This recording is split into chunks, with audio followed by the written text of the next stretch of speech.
Welcome to Power Talks. The United States is a global player in world politics and international affairs. In today's episode, we are discussing about the politics of the United States and its foreign policies. Will there be any positive sign from Barack Obama's victory and his take on the economic crisis solutions? Well, America is the leading nation and their economy is very important for the rest of the world. So I think the answer there is yes. The newly elected American President Obama said that he also wanted to watch the movie Slumdog Millionaire. During the Bush administration, India and USA relationship really got strengthened. What does President Barack Obama's victory mean to India? The India-US relationship has actually grown in strength with the end of the Cold War, and it has moved forward in different ways. We saw a lot of opening take place during the Clinton administration. Then we also saw more strengthening of the relationship during the Bush administration. And I have no doubt that with the Obama administration coming into place in Washington, we will see a further strengthening between the two countries. The reason is that the India-US relationship is driven today by the interaction between two large democracies, two large plural societies, two societies that actually want to let their people be free, let them exercise their imagination, and give them space so that they can achieve their ambitions.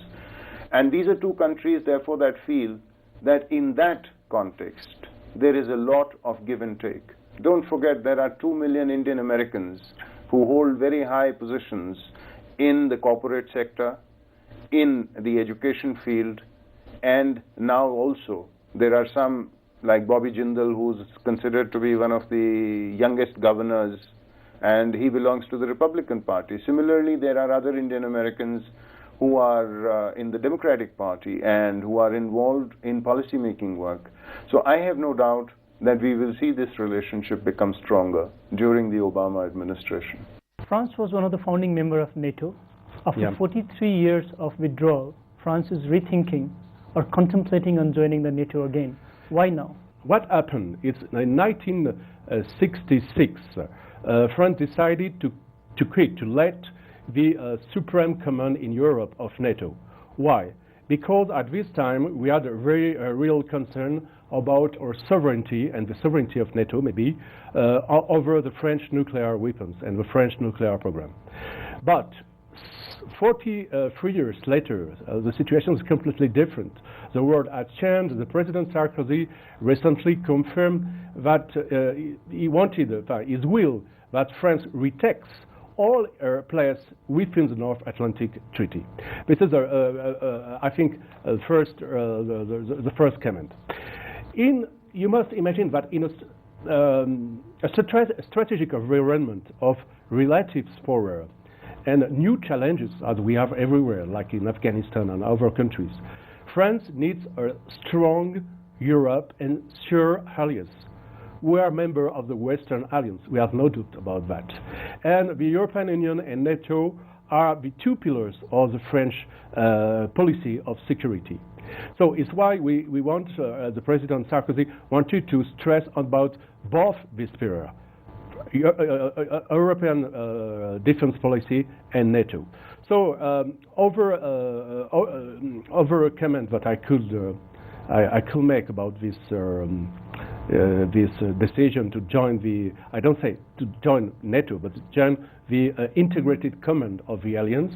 It's to just take an example. France now is already involved in two major NATO operations, Afghanistan and Kosovo in Europe.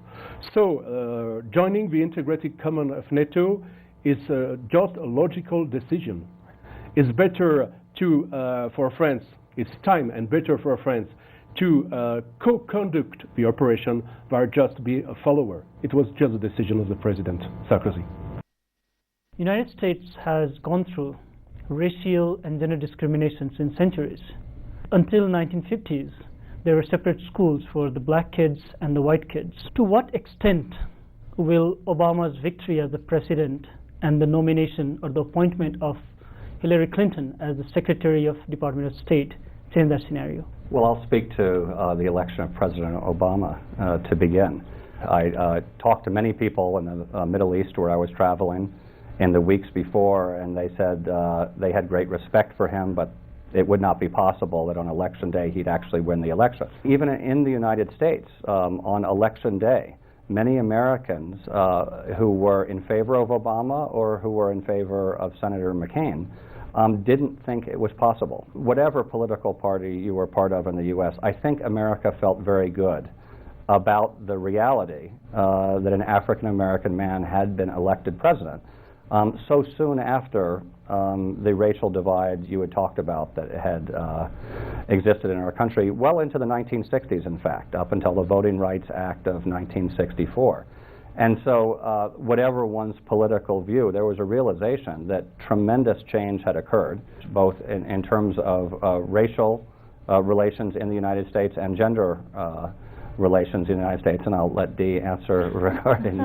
it's a really interesting question. This is our third woman Secretary of State. This is not a new situation. The difference is Hillary Clinton is the woman who went to China in 1995 with the Fourth World Conference of Women and said women's rights are human rights publicly, for which she was totally chastised, even not well supported internationally. But she's come back from that, and she stepped into this position. And with Michelle Obama, who's entirely her own person, and models motherhood as well as being a strong individual, not caught up in sort of the artificial things that seem to take over so often for women.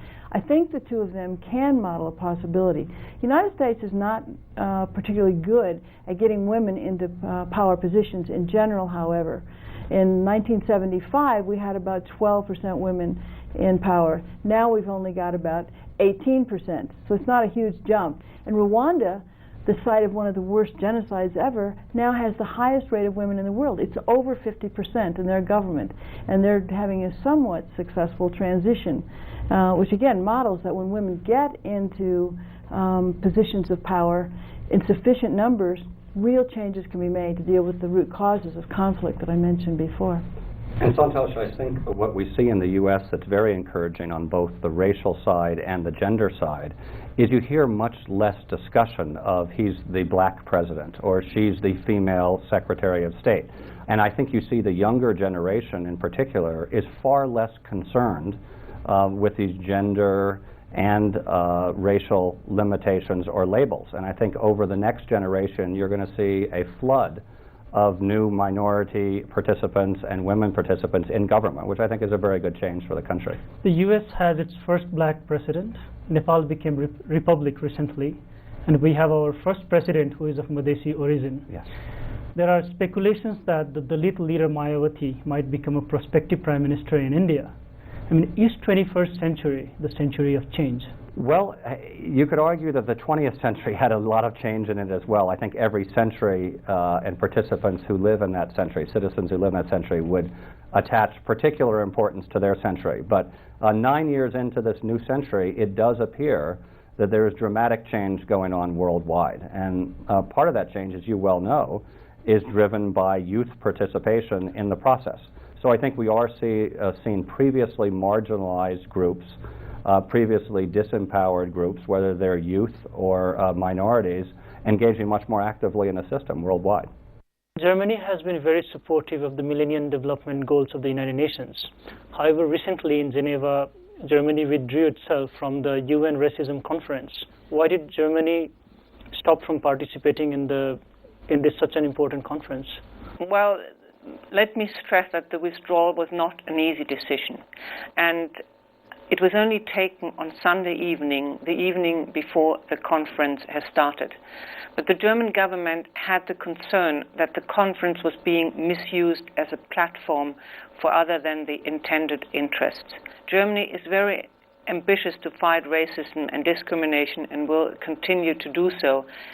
And let me also stress that due to our past, we feel we have a certain responsibility in this field. Chancellor Angela Merkel chaired the G8 summit in 2007, and her focus was on the reduction of greenhouse gases. Recently, during the G20 summit held in London, she focused on, or she strengthened on, the economic crisis recovery. What were the major outcomes of G20 summit in context to Germany's contribution? Well, first of all, it was obvious that the G20 summit had to focus on the economic and financial crisis, and I think it was very positive that the leaders of the G20 have agreed on certain actions. The G20 states have decided to install an effective surveillance of the international financial markets. The lack of the surveillance was considered as the root cause of the current crisis. You mentioned that Angela Merkel herself at a summit focused on greenhouse gases. Maybe I should mention in that context that she happened to be at one stage our Minister of Environment, and when we had as ambassadors a meeting with her, you could feel that her heart still beats for environmental issues. During America's new administration with Obama's leadership, what will be the major focus for Nepal and also the focus on South Asia? I don't expect many changes on Nepal. I think our policy is one that has been bipartisan. It's had support from both Republicans and Democrats. The focus is on trying to support the peaceful transition to a more democratic, stable, prosperous, and inclusive Nepal. There's been bipartisan support for our assistance programs, for our education programs here in Nepal, and I think those will change. In South Asia, there's a clear focus on looking at the Afghanistan conflict, how you bring in Pakistan as part of the solution to that. I expect a continuation of the very strong efforts to improve our relations with India, continue to expand those, also to work with the region on terrorism and regional cooperation. During the 8-month Maoist government, U.S. still continued to support the development aid and provided visas to students and workers who wanted to go to America. How do we take that gesture? Is it like acceptance of Maoist leadership? There was no question on the U.S. acceptance of the Maoist leadership. The Nepali people had spoken in what was a free and fair election judged by the international community, more importantly by the Nepalis. And so we certainly accepted that result. Many of our programs, almost all of our programs, are directly to the people of Nepal rather than to the government of Nepal. And so those programs we had hoped, while they had the approval of the government, whichever one is in power in the day, they are more directly targeted at the population. And we were very pleased that they were allowed by the Maoist government to continue. We think that they have contributed not only to the peace process and democracy, but particularly in the health field. We were very pleased to see those go forward. Visas are a function of people wanting to go to the United States, and the numbers have stayed very high. We continue to offer those services and are pleased that Nepalis want to go to the United States. You met and interacted with the Maoist chairman Prachanda a few times, who probably tops the list of Nepalese individuals on the U.S. terror list. Has he expressed a need to be taken off the terror tag? If this has to, how this can happen? We have discussed this. I've been very frank with him on the need to match Maoist rhetoric and acceptance rhetorically of democratic norms with the actions, particularly of the YCL, but other groups as well. I am particularly troubled recently by the reaction of some of these groups to incidents in the valley. The Buns have become much more violent. People who in the past have been able to approach the hospital, or diplomats or the press have been able to go about their work on Bun days. That's not been true in the last two that the YCL have enforced. I was taken aback last week when there was an erroneous press report that, again, the YCL joined into a local protest and made it much more violent than I think it would have been in the past. So these are continuing actions that make it very difficult for them to be removed from our terror list. Out in the districts, we get constant reports of political parties, the other political parties being harassed, being beaten up, being thrashed. And these are not part of democracy. The abrogation of rule of law, the decision to take it into their own hands, belies their commitment to multi-party democratic government in Nepal. America's most wanted terrorist, Osama bin Laden, was found hiding in Pakistan, and South Asia has become a hub or area of high concentration of many terrorist organizations. In these circumstances, what are the changes we can expect on America's policy on South Asia? Well, I'm not sure we're going to see major changes, and here's why. We've been engaged in the fight against terrorism for many, many years, long before even 9/11 in the United States. The issue of international terrorism was of concern. It has been an issue in this region, and it's one that we've engaged the governments in this region on, again, for decades. The fact that Osama bin Laden was killed in Pakistan certainly was a significant moment. It changed many things. But at the end of the day, this isn't about either one man, nor is it about the continued search for other men, evil men, whose hearts are filled with hate. This is about changing societies, building societies that are resilient, building societies that can resist the pressures that lead individuals to go into terrorism and choose that course in life. I think that our continued engagement, and this is why I don't think it'll change, it's what we've been doing for some years. We're going to continue to do that, whether throughout this region. We'll continue to talk about the security environment. We'll continue to work with governments to try to address the terrorist threat that exists, but just as importantly, we will work with governments to build democratic societies. Post 9/11, President George Bush was very quick at reacting towards it. And as a result, we had the war on terror in Afghanistan and later on the invasion of Iraq. As an author on politics and as a professor of political science at the University of Kansas, how do you view his immediate reaction towards 9/11? Well, I think the immediate reaction was pretty good, and his popularity soared. He had a 90% approval rating. I think that by and large in the United States, I'll just speak for the United States, there was great support for the initial war in Afghanistan to throw the Taliban out. And I think that structurally you needed to address homeland security in some way. Whether you needed to produce a very, very large department or not is another matter. But symbolically, that looks very powerful. We're really doing something. So I think George Bush, short term, gets high marks. I do think the war of choice, and I would call it a war of choice in Iraq, turned out to be a bad choice. Clearly, we were not prepared for a long occupation of Iraq, and it's created lots of problems, lots of costs in a whole variety of ways. I think it cost the United States great prestige in the world. After the global economic crisis was announced, there were skepticisms that the Obama administration had a calculated plan with it, and that they had a quick fix in due course of time. Post 9/11, there was a similar allegation against the Bush administration. Do you see any truth to that? I do think that the Bush administration, as all of us were caught off guard. I mean, what do you do in a situation like this? I mean, this is an historic event. And as I said, I think in many ways the early decisions were pretty good. I really have no quarrel. And I don't think most Americans do. You may have some scholars having some problems, by and large. But I think what's more troubling is that over the long run, Bush did not bring the Congress in, did not seek a broader consensus on actions that were very, very serious, historically serious. And I think he pushed presidential power far past where it should have been.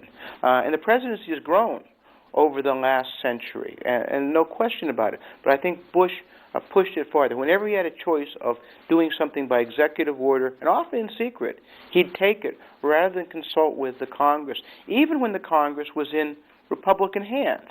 I think that Obama is really taking a different tack as he goes about looking at health care, the economy, other issues that, for better or worse, he is bringing the Congress in because I think his version of change, his view of change, is to make it permanent, to legislate, to try to build consensus. Sometimes it's very hard. On health care, it may be impossible. We may see his program being put through in a partisan way. But he's working with the Congress vigorously, and to me, as a congressional scholar, I'm very much heartened by that. But I think it's also good overall long-term policy. Let's talk about the recent successful visit of President Bill Clinton to North Korea. How did President Bill Clinton manage to convince the North Koreans to release the two journalists? Well, I don't think there's any question that Bill Clinton did nothing to convince the North Koreans to release the journalists. It's very clear from everything I've read that this was clearly set up in advance. The journalists were going to come home with him, and I don't think he would have gone absent that ironclad assurance.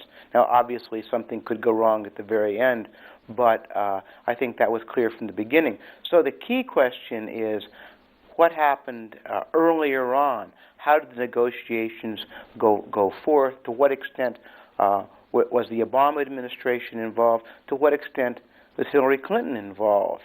And I think that although you have a unofficial private citizen going, when someone is an ex-president, when someone is married to the Secretary of State, it's clear that there is a relationship to the official government. So I'm not sure everything has come out yet, but the negotiations were substantial. Hillary Clinton was involved. Al Gore was involved. John Kerry was involved. You know, two former presidential candidates, a former president, important people with long-term international ties. So I do think that this is an illustration for the Obama administration that its approach to having conversations, even in this one limited sense, can produce results. Now, we'll see if there's any connection to other serious, very, very difficult issues with North Korea. But if a similar strategy is used in the future in a larger magnitude, will that be able to convince North Koreans for neutralizing the nuclear weapons? You know, I think that anyone who suggests those two would be connected easily, the Clinton visit and negotiations on nuclear weapons, is probably not being very, very realistic. I'm certainly no expert on this aspect of American foreign policy, but from everything I read, the negotiations with the North Koreans will be very difficult. They've proven very difficult in the past. But I think the point with Obama is that he's willing to work at it, day after day. One of the things that I don't think the world sees about Obama is what a hard worker he is. This is not someone who has a beautiful family, can make a very good speech, but this is a guy who worked at creating one of the great campaigns in American history. He's addressing dozens of issues, and if you read about the White House right now, he's exhausting many of his aides in the White House because there's so much work to be done. I think that Obama is willing to put in the work and to have his people put in the work. So in the context of broader relations with North Korea, probably not a great element, one thing, one time. But if the work continues, maybe in 2 years or 4 years or whatever, there will be breakthroughs, whether it's in relations between the United States and North Korea in a bilateral way or in the Six Nation talks or whatever. It was clear that either America is going to have its first woman president or its first African American president. How do we take Obama's victory? Do we take Obama's victory as the fact that America needs more time to accept gender equality in comparison to racial discrimination, or just the fact that Obama is just too good? No, I think that you have some circumstances here, but I don't think it has any broad statement about gender or race. As you point out, either we were going to have the first woman president or the first African American president. I think Obama ran a slightly better campaign, surprisingly to many people, and that he won. But Hillary Clinton ran a pretty good campaign. She raised a lot of money. She hung in there very well once Obama had an advantage. And I just think it was a question that one of the two had to lose. And I think if you look at the United States, we still have issues generally of gender and race.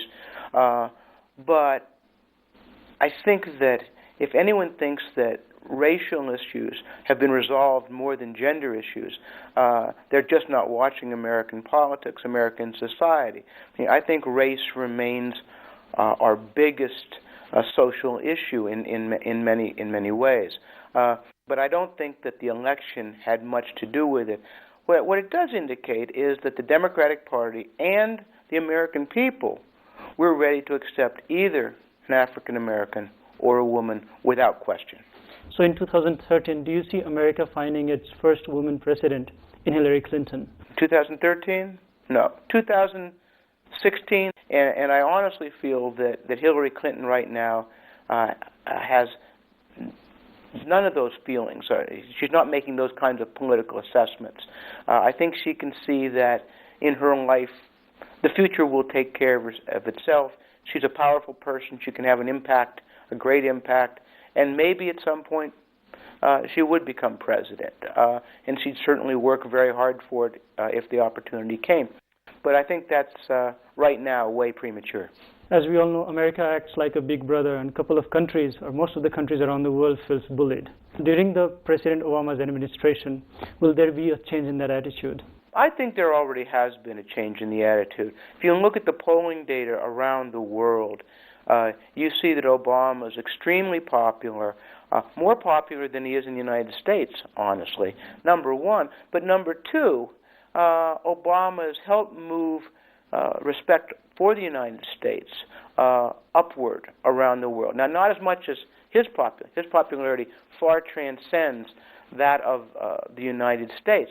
But I do think his popularity and his ability to use it through the institution of the State Department or through his own ability to make visits, produces the opportunity for lots more dialogue, lots more reassurance that, look, the United States will be powerful, but it doesn't want to be a bully. It doesn't want to use military force first and foremost. It's there, potentially to be used, realistically to be used, say in Pakistan, for example, right now. But that the first call will be to talk, and I think, and work at building relationships. So I'd give Obama time. I think that his emphasis will be on negotiation, on talk, on bridging gaps, and I think also, to an extent, more aid, but certainly more investment, so that there can be an economic relationship that is productive, as well as a military or purely diplomatic. So in the end, I think it may be of great importance that Obama grew up in Indonesia, that he can see things as a young man from a different part of the world. We've elected him president. In some ways, that's the most establishment role in the world. At the same time, he's a black man who spent time in Indonesia. He's kind of the other still. He'll always be something of the other. And I think that's very useful for the United States going forward. Thank you for being with us. We'll be back next week at the same time with another special episode. Till then, good luck and goodbye.